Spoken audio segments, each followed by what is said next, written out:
নমস্কার বন্ধুরা, আজকে আমি একটা রেসিপি নিয়ে এসেছি খিচুড়ির সাথে, যেটা আমরা নবরত্ন বা ল্যাবড়া বলি, সেই তরকারিটার একটা রেসিপি। তো দেখে নিই কী আছে। এখানে আছে ফুলকপি, বেগুন, মূলো, তারপরে কুমড়ো, থোড়, বরবটি, আলু, গাজর, আর আছে মূলোর সামনে যে শাক পাতাটা সেটা কুচিয়ে নিয়েছি। এরপর এখানে আছে আদা আর কাঁচা লঙ্কার একটা ফাইন পেস্ট।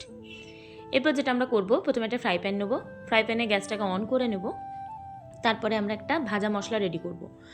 নিয়েছি এখানে গোটা ধনে, গোটা জিরে আর তেজপাতা। এই তিনটে জিনিস ফ্রাই প্যানটা গরম হয়ে গেলে ফ্রাই প্যানের মধ্যে ঢেলে দিলাম। এরপরে একটা চামচের সাহায্যে হালকা একটু নেড়ে চেড়ে নেবো। যতক্ষণ এর মধ্যে থেকে একটা হালকা সেন্ট আসছে ততক্ষণ একটু নেড়ে চেড়ে ভেজে নেবো। বেশি ভাজার দরকার নেই, হালকা ভাজার পর এটাকে ঠান্ডা করতে সাইডে রেখে দিলাম। এরপরে একটা কড়াই নেব। কড়াইটা একটু বড়ো সাইজেরই নেব, কারণ সবজি কটা অনেকগুলোই আছে। তো কড়াই নেওয়ার পর গ্যাসটাকে অন করে দেবো। দেওয়ার পর দিয়ে দেবো এখানে সর্ষের তেল। পরিমাণ মতন সর্ষের তেল নিও। তোমরা যতটা সবজি নিচ্ছ বা যজনা রান্না করছো সেই রকম সর্ষের তেলটা গরম হোক। গরম হতে হতে আমরা একটা গুঁড়ো মশলার একটা ঘোল বানিয়ে নেব। একটা বাটিতে একটু হলুদ গুঁড়ো 1 চামচ মতন, 1/2 চামচ মতন লঙ্কার গুঁড়ো, কারণ আদাতে লঙ্কার পেস্ট রয়েছে। তার সাথে দিয়ে দেবো জিরে গুঁড়ো 1 চামচ, আর দিয়ে দেবো 1 চামচ ধনের পাউডার, ধনে গুঁড়ো। এই চারটে গুঁড়ো মশলাকে একটু ঘুলিয়ে নেব। তার জন্য আমি এখানে বড় কাপের 1 কাপ জল নিয়েছি। তোমরা চাইলে একটু বেশি দিতে পারো।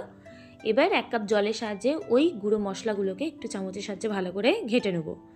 ভালো করে ঘুলিয়ে নেওয়ার পর ওই মশলাটা যাতে জলের সাথে গুলে যায় তার জন্য কিছুক্ষণ রেস্টে রেখে দিলাম। ততক্ষণ তেলটা গরম হয়ে গেছে। এরপরে এর মধ্যে আমরা বেগুনগুলোকে ভেজে নেব। সবার প্রথমে বেগুনগুলো নুন, হলুদ, লঙ্কা কিচ্ছু লাগবে না, শুধু জাস্ট বেগুনগুলোকে তেলের মধ্যে ছেড়ে দেবো। এরপরে হালকা হাতে নেড়ে চেড়ে একটু ভেজে নেব। খুব বেশি ভাজার দরকার নেই, হালকা কাঁচা গন্ধটা চলে যাবে আর একটু নরম হয়ে যাবে, তাহলেই হবে। একটু কালারটা চেঞ্জ হয়ে ব্রাউন ব্রাউন হবে, ততক্ষণ তুলে নেব। একটা জায়গায় তুলে নেওয়ার পর আমরা ফোড়ন দেবো 5 ফোড়ন, গোটা লঙ্কা, শুকনো লঙ্কা আর তেজপাতা। তেলের মধ্যে ওটাকে দিয়ে লঙ্কাটা হালকা ভাজা হয়ে গেলে এর মধ্যে দিয়ে দেবো যে সবজিগুলো সেদ্ধ হতে দেরি হয়, সেই সবজিগুলোকে আমরা প্রথমে একটু ভেজে নেব। তো প্রথমে তার মানে কড়াই আমি দিয়ে দেবো ফুলকপিগুলো দেওয়ার পর দিয়ে দেবো আলু আর গাজর। চাইলে তোমরা এর সাথে থোড়টা দিতে পারো, চাইলে নাও দিতে পারো। হ্যাঁ, তার সাথে আমি মূলোও দিয়ে দিয়েছি। মূলো, গাজর, ফুলকপি আর আলু এটাকে ভালো করে ভেজে নেবো। ওটা একটু হালকা ভাজা হোক, ততক্ষণ আমি ওই গোটা মশলাটা একটু গুঁড়িয়ে নেবো। গুঁড়িয়ে নিয়ে এক জায়গায় রেখে দেবো। ততক্ষণ আমার কড়াইয়ে সবজিগুলো হালকা হালকা ভাজা হয়েছে, হালকা হালকা লাল হয়ে গেছে, কালারটা একটু চেঞ্জ হয়ে এসছে। এই দেখো, যে সবজিগুলো দিয়েছিলাম হালকা কালারটা চেঞ্জ হয়ে গেছে। এবার এই সবজিগুলো ভাজা হালকা হালকা ভাজা হয়ে গেলে এর মধ্যে বাকি সবজিগুলো দিয়ে দেবো। যে বাকি সবজিগুলো আমরা এখনও দিইনি সেগুলো এবার এর মধ্যে দিয়ে দেবো।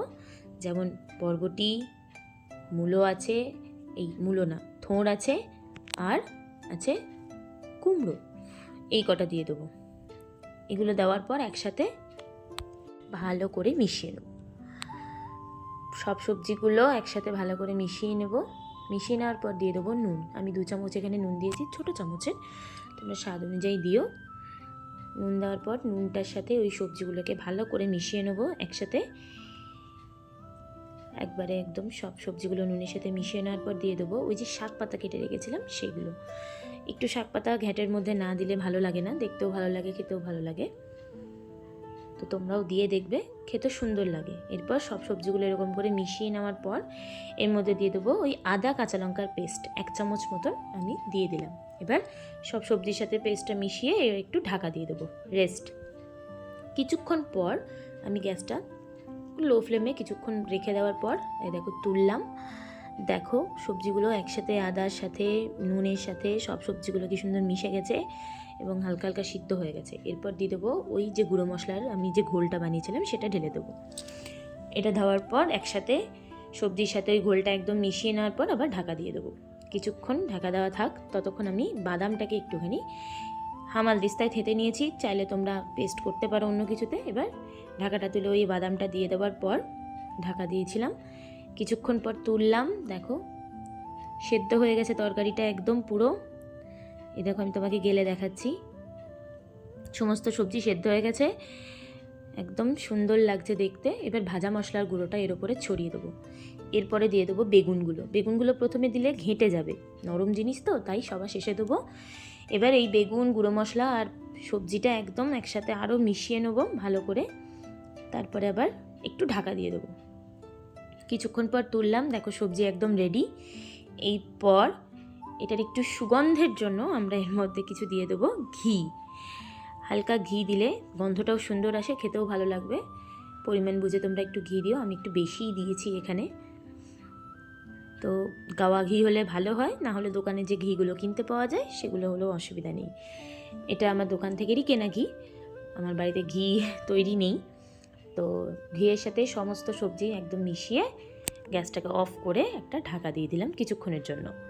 এরপর কিছুক্ষণ পর ঢাকা খুলে একটা জায়গায় ঢেলে নিয়েছি, কাঁচা লঙ্কা দুটো দিয়ে গার্নিশ করে ব্যাস রেডি।